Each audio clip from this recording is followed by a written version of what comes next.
Nella NG officiel. Nella NG. Écoute, like et abonne-toi à Nella NG officiel sur YouTube. Nella NG officiel. Pour l'actualité musicale congolaise, art et divertissement, écoute la voix d'or. Nella NG te dit toute la vérité. Et oh, le pasteur Marcelo, quand il était à Brazzaville, non seulement il avait défié les prophètes de Brazzaville, il avait aussi dit aux fidèles, ne condamnez pas un ouin qui a péché, ne critiquez pas un ouin qui est tombé, car vous ne savez pas qu'est-ce qui se passe à la retraite.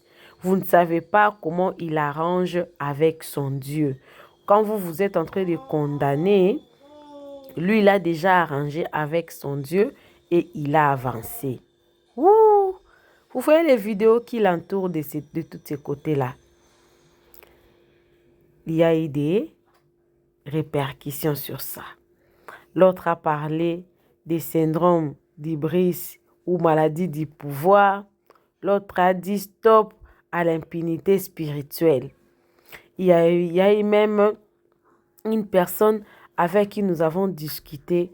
On a dit, s'il ne faut pas condamner un ouin qui a péché, alors nous qui sommes fidèles, quand il arrive parfois, vous êtes fidèles mais vous servez Dieu dans l'église, mais vous avez commis par exemple une bêtise et tout, on vous suspend. Donc, c'est les personnes qui peuvent être suspendues, ce sont de fidèles. Mais quand un pasteur tombe, un ouin tombe, lui, vous n'allez pas le condamner, vous n'allez pas le punir. Là, c'était justement en privé, parce qu'on avait vu cette vidéo-là ensemble. Mais ici, il ne s'agira pas de moi. Il s'agira de personnes qui ont quand même réagi face à cette vidéo-là que nous allons écouter. Et vous aussi, écrivez-moi dans les commentaires. L'adage de ne touchez pas à mes ouins donne-t-il aux hommes de Dieu de faire tout ce qu'ils veulent parce que ils savent que vous n'allez pas leur condamner, mais eux, ils sont là à l'église. Quand le frère de la chorale, du protocole, font par exemple une bêtise comme ça, ils sanctionnent, ils punissent, ils suspendent. Est-ce que la loi va seulement s'appliquer aux subalternes, non aux leaders? Je ne sais pas. Alors, je vais vous laisser cette vidéo-là, vous allez suivre ça. Vous allez me dire dans les commentaires. Il y a d'autres personnes qui ont dit que non, le pasteur Marcelo a dit ça parce que l'histoire des mamans blanches, il a vu peut-être que plusieurs personnes le condamnaient. C'était pour lui un message pour nous dire que vous le condamnez alors que lui, il a déjà arrangé avec son Dieu, il a déjà avancé. Vous avez maintenant le problème avec Dieu et non avec lui. Bon, d'autres personnes ont relis ça, c'est loin à l'histoire des mamans blanches. Mais vous allez écouter quelques opinions, quelques opinions et vous allez me dire votre opinion dans les commentaires. Alors, j'avais dit que le pasteur Daniel Oakson est là pour vous aider à interpréter vos rêves.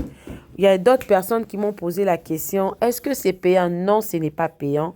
Il a reçu une parole, une mission de la part de Dieu, comme tout le monde, vous voyez, il a une prophétie et tout. Lui, il a reçu une parole de la part de Dieu. Dieu l'a envoyé une mission, il a dit que non, je donne de la vision, en tout cas à mes enfants, mais c'est vous qui va les aider à les interpréter.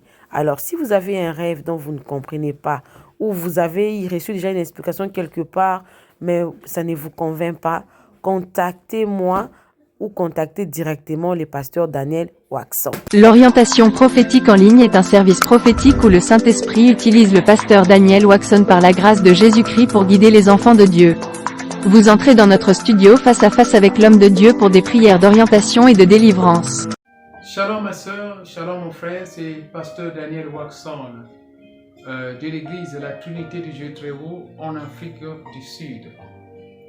Nous sommes un ministère de guérison, de délivrance et de messages prophétiques. Nous avons ici un service très important sur l'interprétation des rêves. Nous interprétons les rêves de nos frères et de nos sœurs de différents coins du monde. Mon numéro de téléphone WhatsApp c'est plus 27 62 7 91 61 67. Veuillez me contacter pour qu'on puisse prier ensemble. Que l'Éternel Dieu Tout-Puissant te bénisse. Shalom. Rendez-vous sur notre site www.jesuschristthehealer.com pour vous inscrire. N'oubliez pas que la distance n'est pas un obstacle. Jésus-Christ vous aime. L'interprétation des rêves et les prières de délivrance est un service prophétique qui déverrouille les messages cachés de Dieu à travers les rêves. Ne vous précipitez pas pour interpréter. Nous le répétons, l'interprétation des rêves et les prières de délivrance est un service prophétique qui déverrouille les messages cachés de Dieu à travers les rêves. Ne vous précipitez pas pour interpréter vos rêves, tout le monde ne peut pas interpréter prophétiquement ses rêves. Contactez un homme doué de Dieu. Rejoignez. À très bientôt. Ne condamnez pas un oin qui a chuté. Ne condamnez pas un oin qui a chuté. Vous ne savez pas ce qui se passait dans la retraite. Vous ne savez pas ce qui peut se passer dans sa chambre. Vous ne savez pas ce qui peut se passer lorsqu'il va pleurer devant son Dieu. Laisse-le se moquer de toi, alors que toi-même tu sais que c'est revenu. Laisse-le jouer avec toi, alors que toi-même tu sais que Biloke Zongi, Biloke Zongi, Biloke Zongi. Car il est bon qu'il puisse te mépriser alors que tu es devenu fort. Car s'ils te prennent au sérieux, ils ne vont pas te laisser toucher les poteaux. L'impunité spirituelle. C'est de ça que je viens de parler aujourd'hui. D'accord? L'impunité spirituelle. Parce que quand on est dans l'église, on est dans le corps de Christ. Les pasteurs, vous les apôtres là. D'accord? Vous que Dieu a établi. D'accord? Les évangélistes, les docteurs. Vous que vous voyez où Dieu se brosse tous les jours là. Aujourd'hui, on va s'entretenir de l'impunité spirituelle. Parce que quand il s'agit des fidèles là, le Dieu que vous priez et que vous avez dépeint au peuple là, est un Dieu qui frappe. Mais quand il s'agit de vous, ne touchez pas à mes oins. Et vos ouailles, que vous appelez fidèles là, ils sont champions de venir vous défendre contre vents et marées. C'est triste de voir que des serviteurs de Dieu, des soi-disant enfants de Dieu, qui ne sont pas derrière la vérité, mais qui sont derrière une personne. D'accord? Au lieu d'être du côté de la vérité qui est Christ, vous êtes du côté de vos pasteurs. Vous savez qui? Un pasteur n'est pas au-dessus de ce que Dieu a écrit dans la Bible. D'accord? L'état dans lequel nous sommes, ok? La théocratie de Dieu, là, un pasteur n'est pas au-dessus des textes de la Bible. C'est un état de droit, pas un état de police. Dans un état de droit, même ceux qui ont fait les tests, ils sont sujets aux tests juridiques qu'ils ont écrits. La Bible est notre constitution. Quand il s'agit de vous, l'esprit m'a dit. Mais avant d'agir, là, votre esprit ne vous parle jamais. De quel esprit même vous parlez? D'accord? Nous, l'esprit que Jésus nous a donné là, il l'appelle le Saint-Esprit. L'esprit de vérité. D'accord? Jésus l'a appelé le Saint-Esprit, Jésus l'a appelé l'esprit de vérité. Mais pour vous là, l'esprit. Dans le New York aussi, il y a un esprit qui n'est pas le Saint-Esprit. D'accord? Quand vous agissez, vous ne réfléchissez pas. Quand vous posez vos actions, votre soi-disant esprit, là, il ne vous dit rien. Mais au moment, quand les gens vont réagir, oh, je crois fermement dans mon cœur que Dieu n'est pas un Dieu qui critique. Vous faites exprès ou bien vous vous foutez des gens? Hein? Vous faites exprès ou bien vous vous foutez des gens? Quand la critique est constructive, là vous applaudissez. Oh oui, notre communauté, c'est ceci et ceci là-bas. Mais quand la critique est négative, là, oh, nous croyons fermement dans notre cœur que le Dieu que nous prions n'est pas un Dieu qui juge, n'est pas un Dieu de calomnie. Les faits qui vous sont reprochés là, c'est faux. Hein? Les faits qui vous sont reprochés. Comment on peut être du côté de la médiocrité à ce point? D'accord? Des gens ont été victimes d'abus. Jamais vous n'avez pris votre caméra jusqu'à aujourd'hui pour venir dire pardon à ces personnes-là. Jamais vous ne vous êtes excusé. Nous savons qu'il y a des dérives dans l'église et fiers, vous passez dessus. Parce que pour vous, c'est pas important. D'accord? On vient, on prend sa caméra, on dit, oh oui, je viens présenter mes excuses parce que je dois demander pardon. Toi, tu demandes pardon aux gens. Mais les vidéos qui étaient à la base de la raison pour laquelle tu as demandé pardon. Là. En sont en train encore de générer des vues sur les plateformes. Ok? Arrêtez d'insulter l'intelligence des gens. Ok? Arrêtez d'insulter l'intelligence des gens. 1 Corinthiens 5. Il dit, on entend dire généralement, 1 Corinthiens 5, qu'il y a parmi vous de l'impudicité. Une telle impudicité qu'elle ne se rencontre même pas chez les païens. C'est au point où l'un de vous a la femme de son père. Et vous êtes enflé d'orgueil. Vous n'avez pas été dans l'affliction. Afin que celui qui a commis cet acte fût ôté du milieu de vous. C'est Paul qui parle. Pour moi, absent de corps, mais présent d'esprit, j'ai déjà jugé, comme si j'étais présent. Celui qui a commis un tel acte, au nom du Seigneur Jésus-Christ, vous et mon esprit étant ensemblés avec la puissance de notre Seigneur Jésus, qu'un tel homme soit livré à Satan pour la destruction de la chair, afin que l'esprit soit sauvé au jour du Seigneur Jésus. C'est bien à tort que vous vous glorifiez. Ne savez-vous pas qu'un peu de vin fait lever toute la pâte? Faites disparaître le vieux levain, afin que vous soyez une nouvelle pâte. Puisque vous êtes sans levain, car Christ, notre Pâque, a été immolé. D'accord? Notre Pâque a été immolé. Ok? Célébrons donc la fête, non avec le vieux levain, non avec le vin de la malice et de la méchanceté, avec les pains sans levain, de pureté et de la vérité. Je vous ai écrit dans ma lettre de ne pas avoir de relation avec des impudiques. D'accord? Il parle ici de quoi? De l'immoralité sexuelle. Ok? L'impudicité dont il parle ici, là, c'est l'immoralité sexuelle, c'est pas ce que vous appelez rapport sexuel avant mariage. D'accord? Il dit non d'une manière absolue avec les impudiques de ce monde, ou avec les cupides, ou les ravisseurs, ou avec les idolâtres. Autrement, il vous faudrait sortir du monde. Maintenant, je vous ai écrit de ne pas avoir de relation avec qui se nommant frère est impudique, cupide, idolâtre, outrageux ou ivrogne, ravisseur, de ne même pas manger avec un tel homme. Qu'ai-je en effet à juger ce du dehors? Quand on vient parler, oh, le Dieu que nous savons n'est pas un Dieu de critique, il n'est pas un Dieu de calomnie. Il dit, 1 Corinthiens 5, verset 12, qu'ai-je en effet à juger ce du dehors? N'est-ce pas ce du dedans que vous avez à juger? Celui qui est dehors, Dieu le juge. Ôtez le méchant du milieu de vous.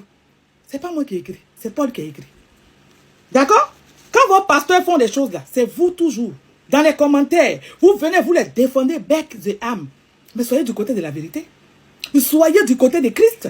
Qui vous a dit que vos pasteurs là sont au-dessus de ce que la Bible a dit?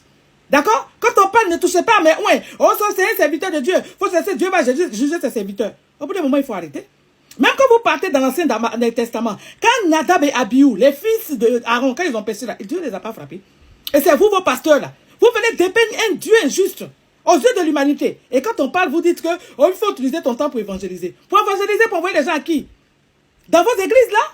Dans vos synagogues de Satan, c'est que vous appelez église là? Au bout d'un moment, il faut arrêter. Et puis arrêter de vous foutre de l'intelligence des gens. Arrêtez de vous foutre des intelligences des gens.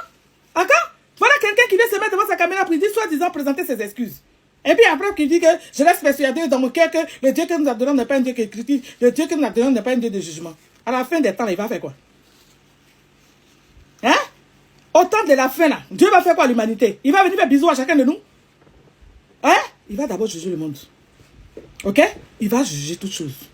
Ok? Sur la terre ici, là, 1 Corinthiens 5, verset 12, nous dit que qu'avons-nous à juger les gens du dehors? Ceux que de dehors, Dieu les juge. On parle de ceux qui se disent enfants de Dieu, mais qui sont les loups, ravisseurs. D'accord? Qui sont des mandatés par l'enfer. Ok? Donc on doit se taire. D'accord? Et vous avez décidé qu'on doit se taire parce que, oh, le Dieu que nous adorons n'est pas un Dieu de critique. Arrêtez d'insulter l'intelligence des gens. Ça va, ça ne prend plus les gens, c'est fini. Hein? Ok? Ça va, c'est fini. D'accord? Tu ne peux pas venir dire à quelqu'un, oh, tu sais, je pense que tu es un chien, je m'excuse, mais au fond de moi, tu es un chien, quoi. D'accord? Tu restes et tu deviens chien. Il faut arrêter. Ok? Oh oui, dans l'amour. Toi, ton amour est où? Vous, votre amour est où? Les gens crient. Les gens se plaignent. Mais ça ne vous intéresse pas. D'accord? Parce que chacun regarde à son nombril. Ok? Chacun regarde à ce qu'il a comme intérêt. Mais l'intérêt de Christ, il est où? L'intérêt de Christ pour vous là, c'est où? Oh, je suis serviteur de Dieu. Dieu m'a établi. Donc, dans le périmètre dans lequel... Et puis, on peut être prétentieux jusqu'à ce point-là. D'accord? Quand Jésus partait, il ne nous a pas laissé un pasteur. Hein? Il nous a laissé au Saint-Esprit. D'accord? Dans le jour, toi, tu vas disparaître de la terre. C'est-à-dire que l'endroit de la terre là, n'aura plus de trucs. Moi-même, c'est même pas ça qui m'a choqué. Oh oui, c'est même pas ça. D'accord? Il va jusqu'à dire, il faut prier. Et puis moi, je vais te demander si toi, pendant que tu pries là, l'esprit que tu as là, c'est un esprit de Dieu. Tu vois pas que comment je prie? C'est que ça dégage comme atmosphère. On peut être prétentieux comme ça. Sur la base de quoi? D'accord? C'est-à-dire que les femmes même, on vient s'excuser pour des choses. Et des choses qui constituent la quintessence même. Voler la gloire de Jésus là. On s'excuse pas pour ça. Parce qu'on s'excuse, parce qu'on sait que sur ce point-là, si on ne s'excuse pas, le peuple va partir, les dîmes et puis les offrandes vont diminuer. L'impunité spirituelle, là, stop. D'accord? Au nom de l'église, des péchés ont été commis. Au nom de l'église, les gens ont commis des actes. Au nom de l'église, en toute impunité, on doit se taire parce que c'est des hommes de Dieu. Dieu même juge ses serviteurs. Et chacun sera jugé. À la fin des temps, chacun sera jugé. Et dans le monde ici, là, toutes choses seront jugées. Faut arrêter. Faut arrêter. Il s'agit du corps de Christ, il ne s'agit pas de vous. Et puis les fidèles de Christ ne sont pas vos enfants. Même vos enfants, là, par moment, même vous n'arrivez pas à les gérer. Qu'est-ce qu'il y a? Qu'est-ce qu'il y a? On doit tout gober, on doit se taire.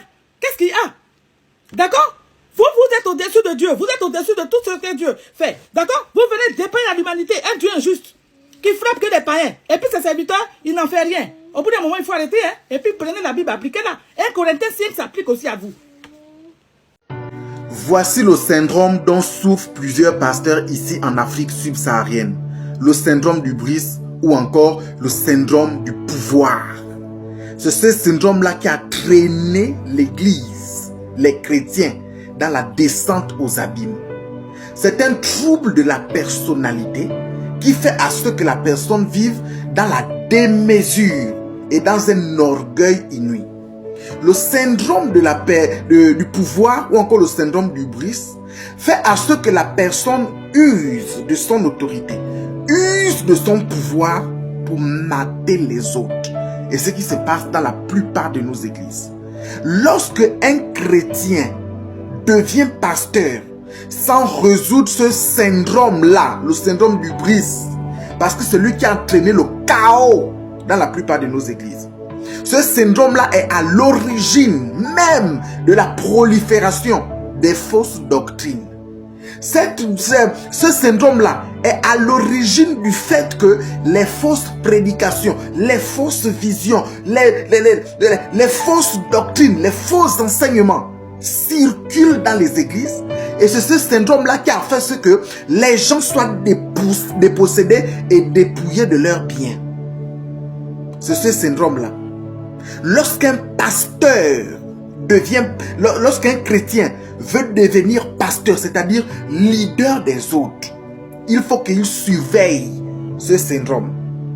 Parce que ce syndrome, en grande partie, a entraîné l'Église dans le chaos total. Parce que ce syndrome-là est caractérisé par le fait que, comme j'ai dit tout à l'heure, par le fait que la personne use de son autorité. La personne use du pouvoir qu'il a pour maltraiter les autres.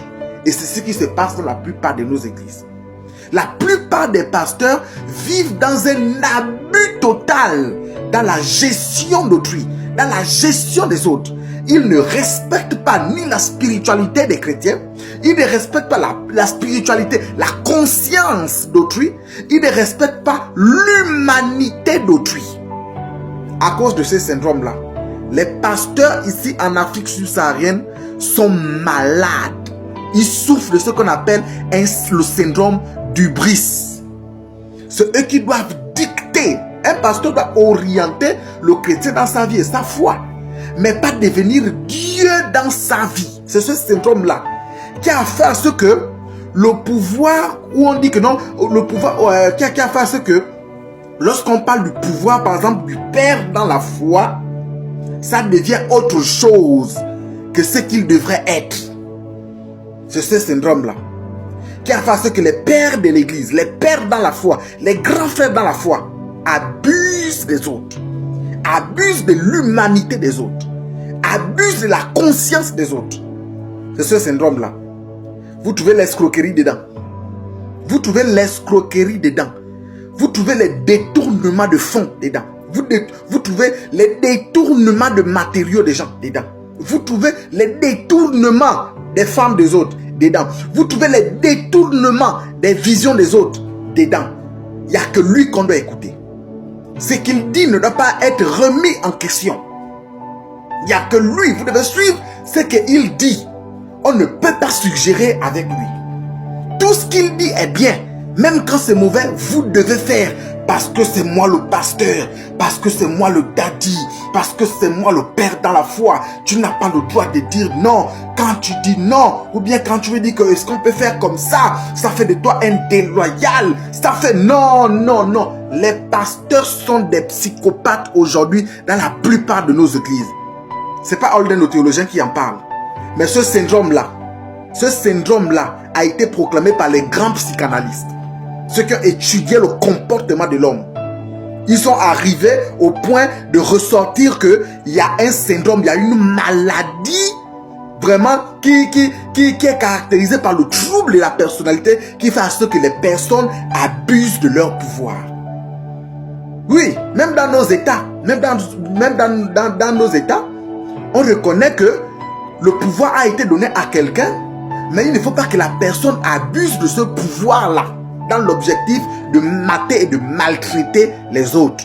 Même notre société est au courant. Pourquoi pas en parler dans l'église alors que c'est plausible aujourd'hui? Les pasteurs souffrent de ce syndrome-là, qu'on appelle le syndrome du bris. Et avant de devenir pasteur, vous devez vous rassurer si ce syndrome-là vous le maîtrisez ou pas. Sinon, vous allez traîner l'église dans le chaos. Holden le théologien toujours pour vous servir. Les apôtres, les prophètes, les pasteurs, les évangélistes de la jet set. Oui, ils sont de la jet set. Ces pasteurs exhibitionnistes, avec leurs femmes ultra exhibitionnistes, qui sont les first ladies de l'église, d'accord, considérées comme premières dames. On les a vus tous commencer ici, avec l'appellation des pasteurs. Un matin, ils sont tous devenus apôtres. Par quelle alchimie? Nous ne savons pas. Paul a toujours parlé de son apostolat, en disant, moi, Paul, apôtre de Christ, depuis le sein de ma mère, quand il a plu à celui qui m'a mis à part, depuis le sein de ma mère. Oui, ces apôtres bling bling, des mathuviristes, qui aiment se faire voir, qui aiment qu'on parle d'eux, et de leurs œuvres, au lieu de mettre en avant Christ. D'accord? Mais la question qui va se poser, c'est qu'est-ce que la jet set? La jet set, c'est une catégorie de personnes, un groupe de personnes fortunées, influentes, souvent issues du monde politique, des spectacles, des affaires, de la haute société qui mènent une vie mondaine et qui voyagent fréquemment en avion privé. Ce n'est pas de la, comment on appelle, on a comme l'impression que eux, leur époque, Dieu les aime, plus que Pierre, plus que Paul.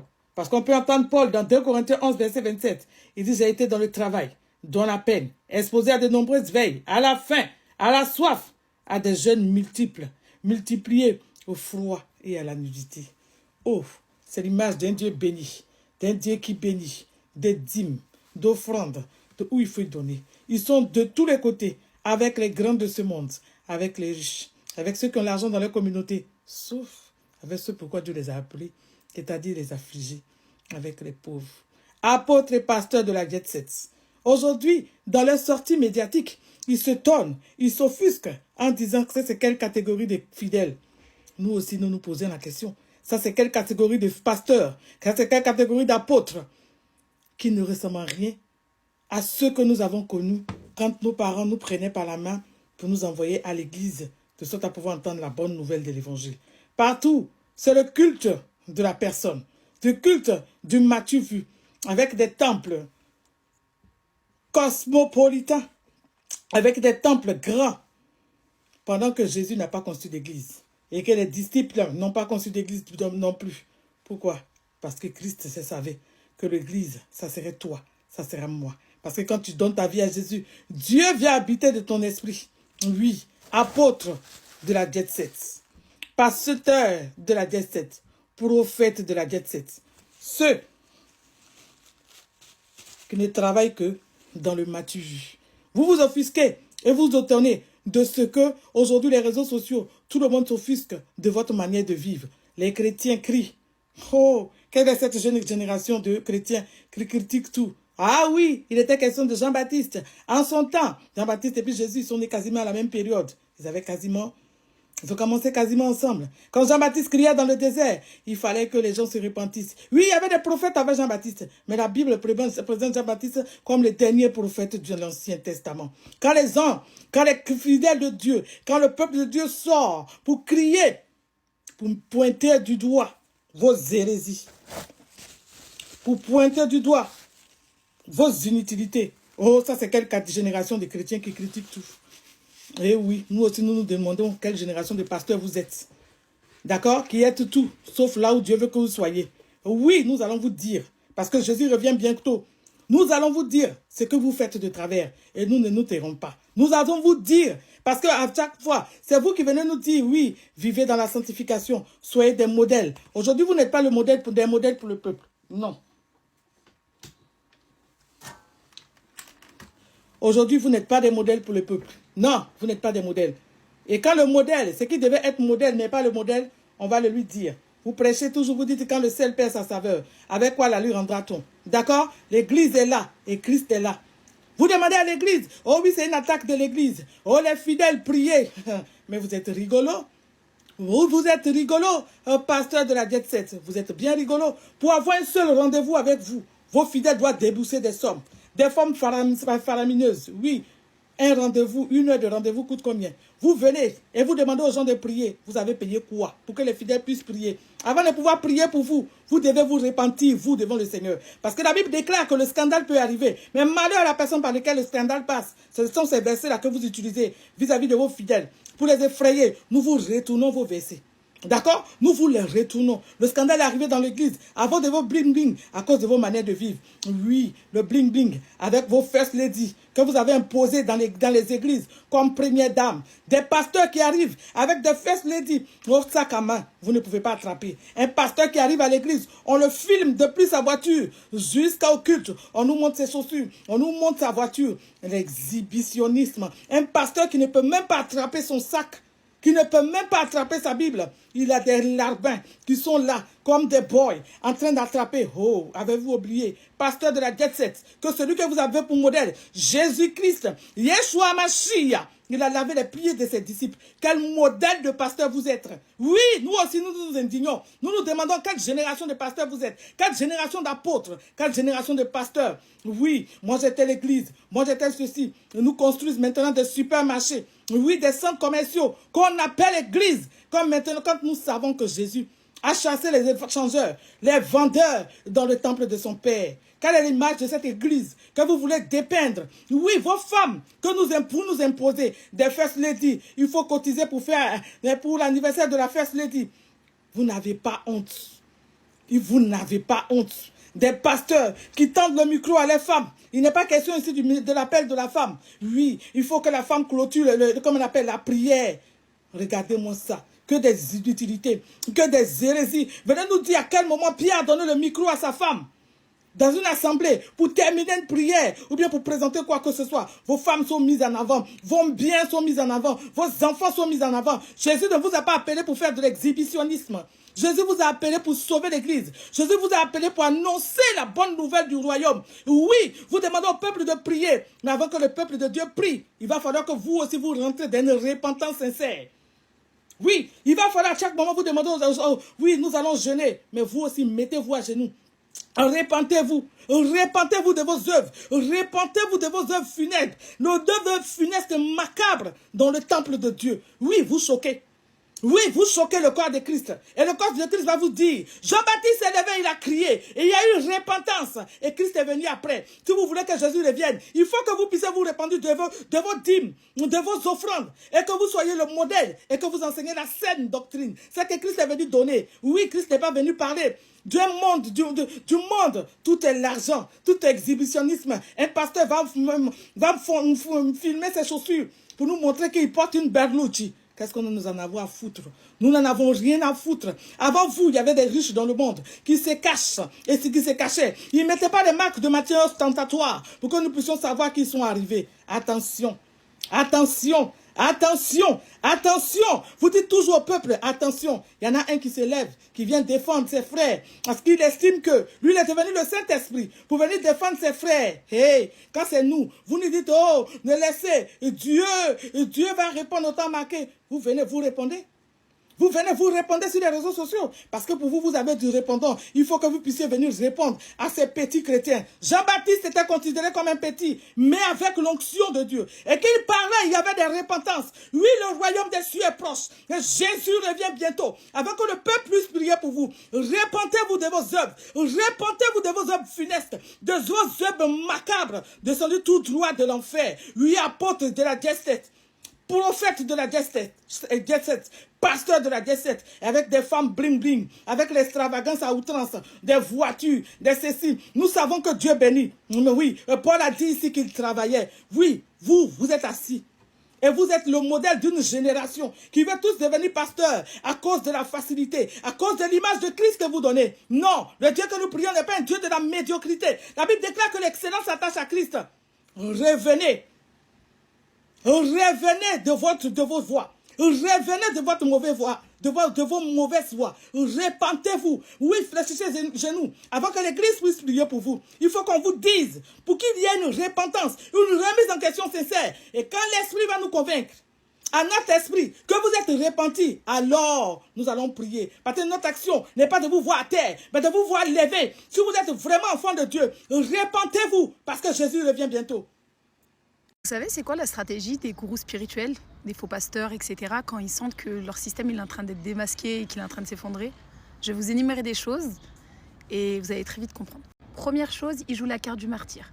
Il dit qu'il est persécuté à cause de sa foi, du don que Dieu a mis en lui, que ce sont des attaques démoniaques, que ce sont c'est le diable qui passe par des gens pour essayer de détruire son ministère. Et bien sûr, il prend des versets bibliques pour essayer d'appuyer ses propos. La deuxième chose, c'est qu'il fait des prédications émotionnelles de défense. Vous voyez? Avec les pharisiens, les jaloux, les rebelles. Bien sûr, tout en les accusant de rébellion. Sinon, c'est pas... Voilà. Parfois même, il cite les gens nommément sur la chair pour les humilier, en fait. Troisième chose, c'est qu'il culpabilise les fidèles. Il dit que douter de lui, c'est de douter de Dieu lui-même. Et il accuse ses opposants de blasphème contre le Saint-Esprit. Quatrième chose, et pas des moindres, il pousse au repli communautaire. Oui, oui. Il prend ses fidèles comme un petit troupeau élu de Dieu où personne ne peut comprendre et il les replie de leur famille, leurs amis, etc. etc. Et généralement, c'est des gens qui s'isolent petit à petit et leur seule passion, leur seule chose à faire, c'est d'aller à l'église et de se retrouver contre eux. Mais tous les autres sont fous. Bien évidemment, saupoudrés de priorités spirituelles. Voilà. Priorité à l'église, priorité au ministère, priorité à pia. Cinquième chose. Il utilise la peur et la prospérité. En gros, il va utiliser des moyens de pression en disant que si tu quittes l'église, t'es maudit, que Dieu ne t'utilisera plus, que Dieu ne passera plus vers toi et que la terre promise, c'est celle où Dieu t'a emmené et que si Dieu t'a conduit dans cette église, c'est que tu dois y rester. Sixième chose, c'est la manipulation médiatique. Il menace de procès, de diffamation, il invente des témoignages. On a le droit à décommuniquer quand ça commence à devenir très très chaud. On voit même ses fidèles comme des soldats pour pouvoir se retirer médiatiquement. Vraiment, quand tout va mal, c'est la dernière solution. C'est d'essayer de venir comme quelqu'un qui va venir s'excuser. Il ne faut pas trop en demander. On parle de confession partielle, de quelques erreurs, c'est tout.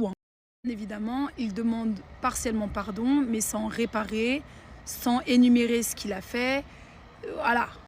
Bien sûr, sans reconnaître les victimes. Conclusion, si un pasteur demande pardon, enfin un pasteur ou n'importe quel gourou demande pardon sans réparation, sans énumérer, sans essayer de faire les choses de façon juste, c'est pas en fait de la repentance, hein. Ça s'appelle du marketing, c'est pour redorer son image. Voilà. L'orientation prophétique en ligne est un service prophétique où le Saint-Esprit utilise le pasteur Daniel Waxon par la grâce de Jésus-Christ pour guider les enfants de Dieu. Vous entrez dans notre studio face à face avec l'homme de Dieu pour des prières d'orientation et de délivrance. Shalom ma soeur, shalom mon frère, c'est pasteur Daniel Waxon de l'église de la Trinité du Dieu très haut en Afrique du Sud. Nous sommes un ministère de guérison, de délivrance et de messages prophétiques. Nous avons ici un service très important sur l'interprétation des rêves. Nous interprétons les rêves de nos frères, de nos soeurs de différents coins du monde. Mon numéro de téléphone WhatsApp c'est plus 27 62 791 6167. Veuillez me contacter pour qu'on puisse prier ensemble. Que l'Éternel Dieu Tout-Puissant te bénisse. Shalom. Rendez-vous sur notre site www.jesuschristthehealer.com pour vous inscrire. N'oubliez pas que la distance n'est pas un obstacle. Jésus-Christ vous aime. L'interprétation des rêves et les prières de délivrance est un service prophétique qui déverrouille les messages cachés de Dieu à travers les rêves. Ne vous précipitez pas pour interpréter. Nous le répétons, l'interprétation des rêves et les prières de délivrance est un service prophétique qui déverrouille les messages cachés de Dieu à travers les rêves. Ne vous précipitez pas pour interpréter vos rêves, tout le monde ne peut pas interpréter prophétiquement ses rêves. Contactez un homme doué de Dieu. Rejoignez. À très bientôt. Nella NG officiel. Nella NG. Écoute, like et abonne-toi à Nella NG officiel sur YouTube. Nella NG officiel. Pour l'actualité musicale congolaise, art et divertissement, écoute la voix d'or. Nella NG te dit toutes les vérités.